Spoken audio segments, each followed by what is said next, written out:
Welcome to Delivering on Plan Belize, where we sit down with members of the House of Representatives and discuss candidly their lives, their policies, and their plans for Belize. I'm Julissa, and you're watching Delivering on Plan Belize.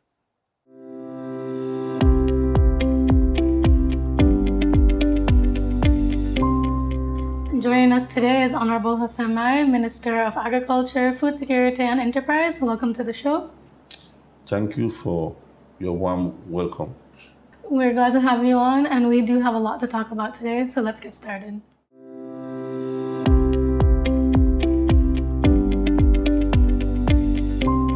So we'd like to start off with some background information. Currently, your portfolio extends to agriculture, food security, and enterprise. But before that, you were the area rep for Orange Walk South for, I think, since 2012, no? 2012, yeah. Can you talk to us about your life a little bit before politics, before you got here? Yeah, I was an employee as a Minister of Agriculture for about 18 or 19 years, I think. Oh, wow. I worked as an extension officer of the Ministry of Agriculture. I then went to study on a scholarship at Tuskegee University, came back, worked for a number of years, and then decided to get into politics. So my area of study is plant and soil science, majoring in soil science. And so I'm in my field. Agriculture is my field. I'm also a farmer. We do sugarcane, I do some fruit trees. I also do some beef cattle. So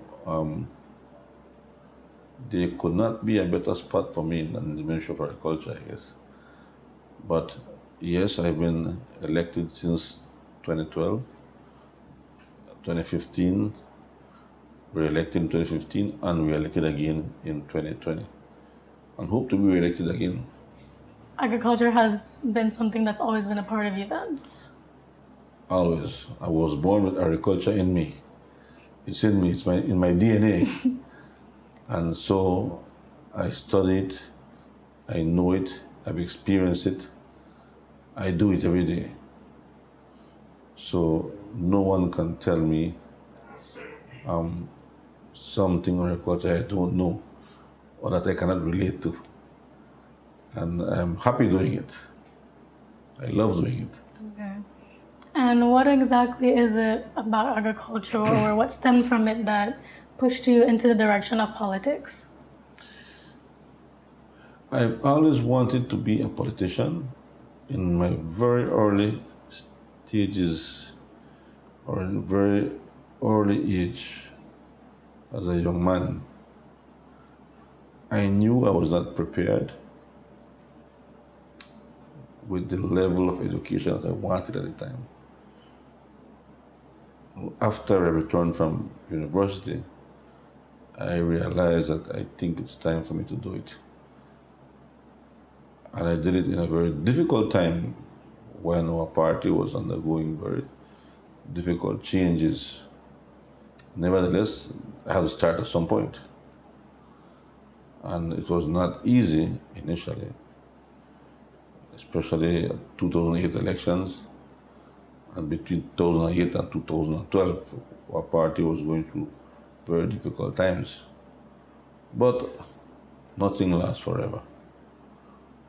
And we overcame. And now we're in the government. And it is our time to prove to the Belizean people that we can govern and govern well. And that is what I go to bed with every night. That we must govern and govern well. 13 years under the previous government taught me a lot. Being in opposition for 13 years taught me so many things. Because when you're outside, you can see clearer what the faults, mistakes, the blunders that the governments do. And then that teaches you a lot. and makes you do the right things. So I think that being in a position for 13 years did help. So I dare say that God works in mysterious ways, kept me in a position for 13 years so that I can be a good minister in the time that I will be in office. Yeah. And so, even though you always viewed yourself as a politician, did you ever view yourself becoming the minister for the Ministry of Agriculture? That was my ambition. Oh, And I did see it. I was a shadow minister for a very long time, following what they were doing in Ministry of Agriculture and analyzing what they were doing and speaking of what they were doing. And now I have to do different than what they did. And I think we're doing it. We're doing it. so can you give us a more recent example of one of the policies that the government has implemented in helping our local producers? Sure. One of the main strategic actions in our agriculture policy was to support the agro-processing sector. And a policy which we adopted was to reduce the import duties on equipment used to add value to primary products or to equipment being imported that is used for food processing. For example, you want to manufacture ice cream using our milk. All the ice cream equipment can be imported duty-free. All the UHT equipment now used by Western dairies to have UHT milk on our shelves in our refrigerators was imported duty-free. People who want to start to process coconut to make coconut oil, coconut water, coconut products can import their machinery duty-free. Now, this policy has clearly demonstrated or has clearly led to micro and small entrepreneurs, small businesses opening up all across the country. That is what we had expected to see. A policy shift, a policy change will have verifiable indicators, and the indicator is clear. We just inaugurated the first in its kind of UHT milk processing plant. You will now have a milk made in Belize that will last you 90 days on the shelf.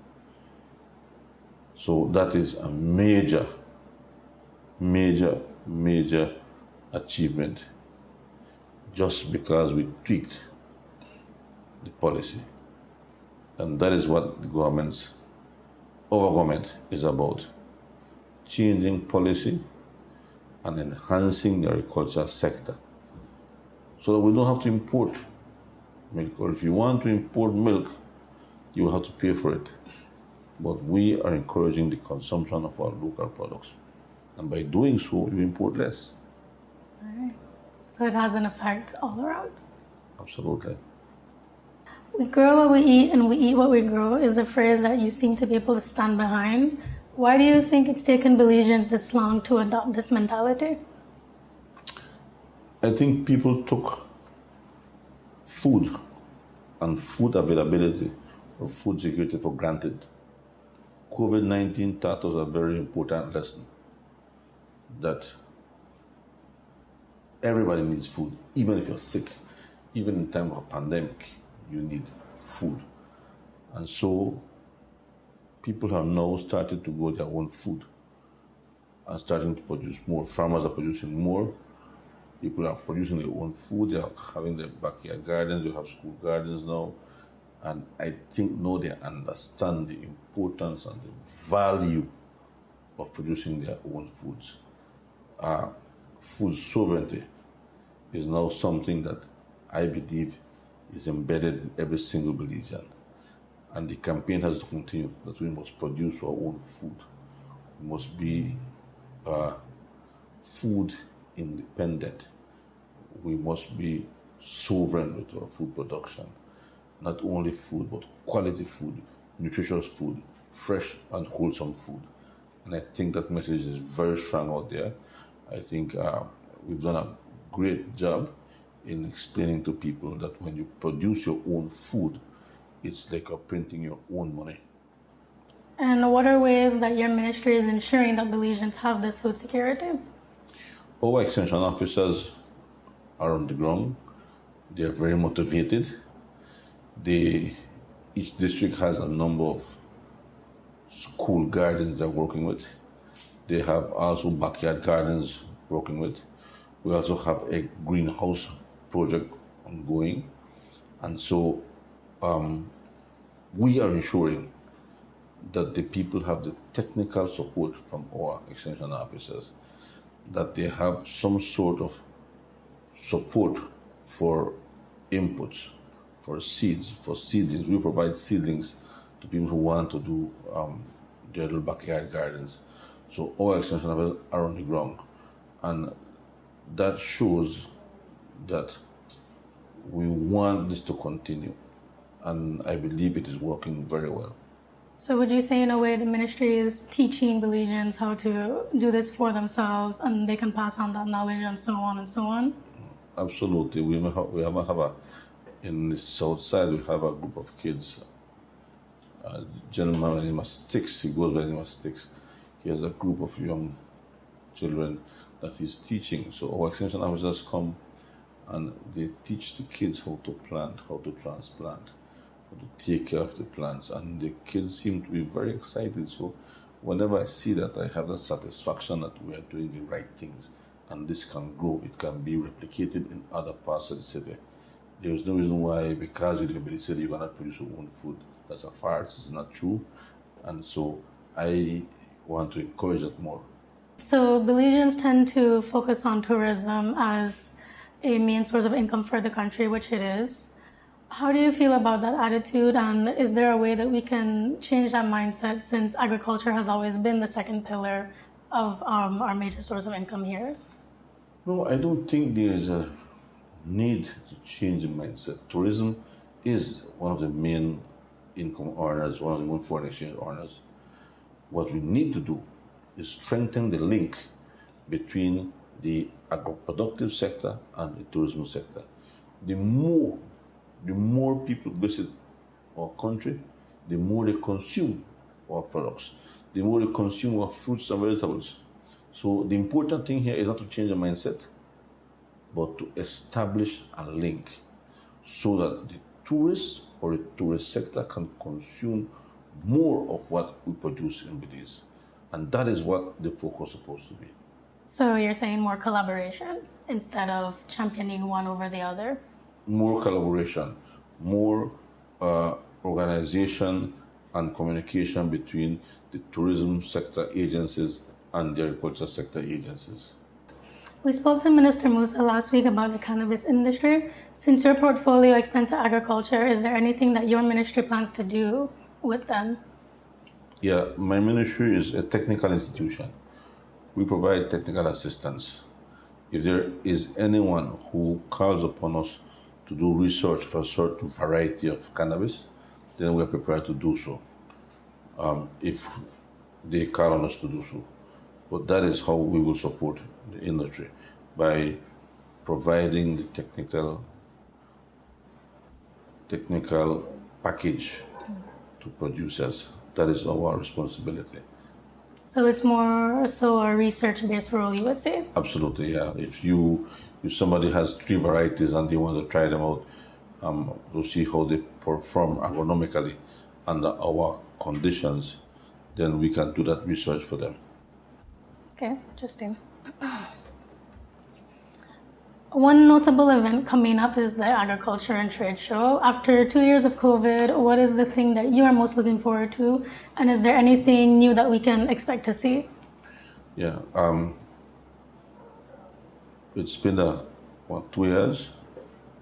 So the farmers of this country, the research institutions, the business community are excited to show off what they have achieved in the last year.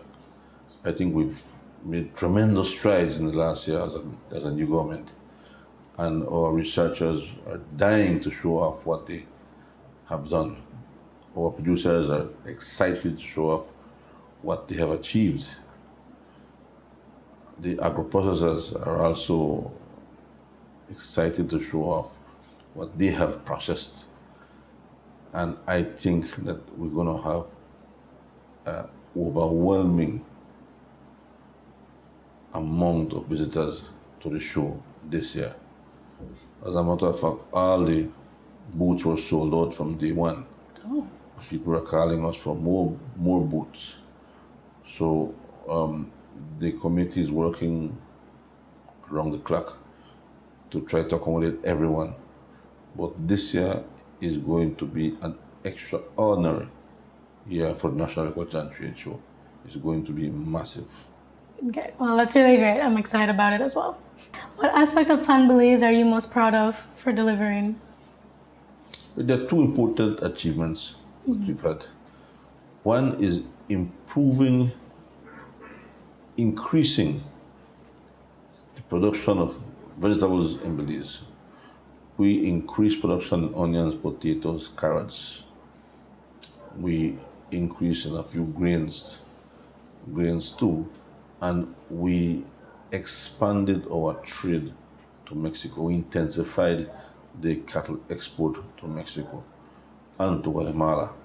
But Mexico was notably, I think, the most important market for us because it's a formal market, and we managed to expand on that. We had a number of technical cooperation agreements signed with Mexico, and as we speak, Minister Corden and his team are working on a partial scope agreement with Mexico. So I think that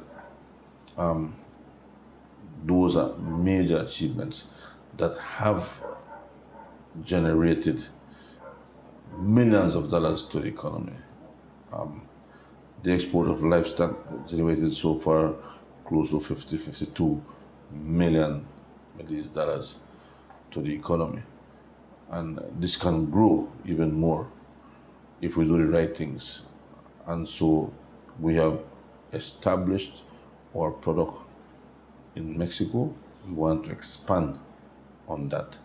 And we're trying to not only expand, but trying to add value to what we're exporting. Right? So I think that those are major achievements under Plan Belize and the food and agriculture policy. Can you go into more detail about the exportation of cattle to Guatemala and Mexico and how proud you are of that impact that it has had on our country's economy?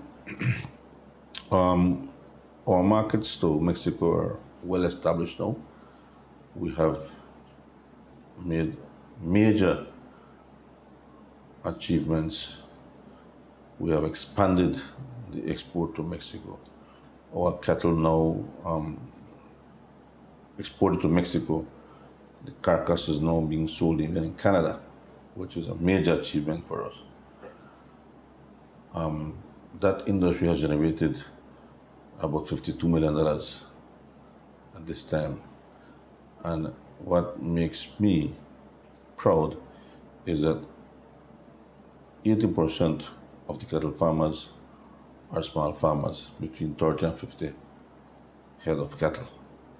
That means that it's a huge trickle-down effect it's having on the small producers. That makes me very happy, because when people are making money, the economy makes money. Livelihoods are improved. The economy is improved. Government improves. So I think that That is one of our major achievements. And I'm proud of my ministry to have achieved so much in the cattle export. The big four of our traditional exports, citrus, sugar, banana, shrimp, the policies have always been a bit at odds with the government. So, how do you effectively bring them into the fold while also taking them to the next level? I think that the industries have not been at odds with the government. I think that the industries are going through very difficult times, challenging times because of world depressed prices, because of the high cost of agro inputs, because of other exogenous problems, I should say. And it is necessary that some of these industries, the legislation be changed to reflect the modern changes of the world. And in changing laws, and regulations and legislation, there's always a difficulty in trying to agree in what they want in a certain law. That has been the issue right now with the sugar industry, that we are now redoing the Sugar Industry Act. And of course, some like it, some don't like it. But it is what I refer to as growing pains. We are growing, and as we grow, we have to have some kind of pain in the process. But I'm confident that the laws that we are putting forward are good. They will protect both producer and the miller. And I think it's a matter of time for them to really understand that this is a law that is good for everyone. So those are the major challenges. Citrus growers, again, we are planning to redo the Citrus Industry Act. Again, there are some who want it, some who don't want it, some who want this out, some who want this in. But in the very near future, they will see that our interest as a government is just to ensure that everybody is represented and everybody is treated fairly. That is what the legislation is targeting, fairness to everyone. Going back to exportation and also producing our own food, how do you think those two things will go hand in hand to increase exportation outside of the country? In regards to exportation and foreign exchange earnings, we can do both. We can produce our local food for national consumption, and we can produce for export. Belize has tremendous production potential. We have some of the best farmers in the world, the hardest working farmers in the world, diligent and farmers who know how to produce. We have a population of 380,000, I think it is, maybe a little bit more. Our next door neighbor has 18 million people. The next neighbor has 123 million, talking about Mexico. El Salvador has 6.5 million people. They have problem feeding their people. We have enough land, we have enough farmers, we have enough willpower to produce for ourselves and to produce for them. That's why it is important the partial scope agreements be in place very soon so we can export to these countries and still feed ourselves. That is something that we can do. We've been doing it and we can do more of it. So we can feed ourselves and we can export and generate foreign exchange earnings. we can do both. Okay. And the goal is to eventually export to more countries in Central America and the Caribbean? Absolutely. Looking at products that we can compete with in Central America, El Salvador markets, Guatemala market, even Mexico. We have products that they want and that they import from other countries at a higher cost and not of the quality that we have. We have excellent quality, good price, we are close by, and so we have that competitive advantage. And so we need to take that advantage and convert it into something that is helpful to the farmers and to the country. Well, thank you, Minister Mai, for joining us and for everyone at home watching. Thank you very much. It was a pleasure to be here with you. This has been Delivering on Plan Belize. I'm your host, Julissa Torres. Thanks for watching. Good night, everyone.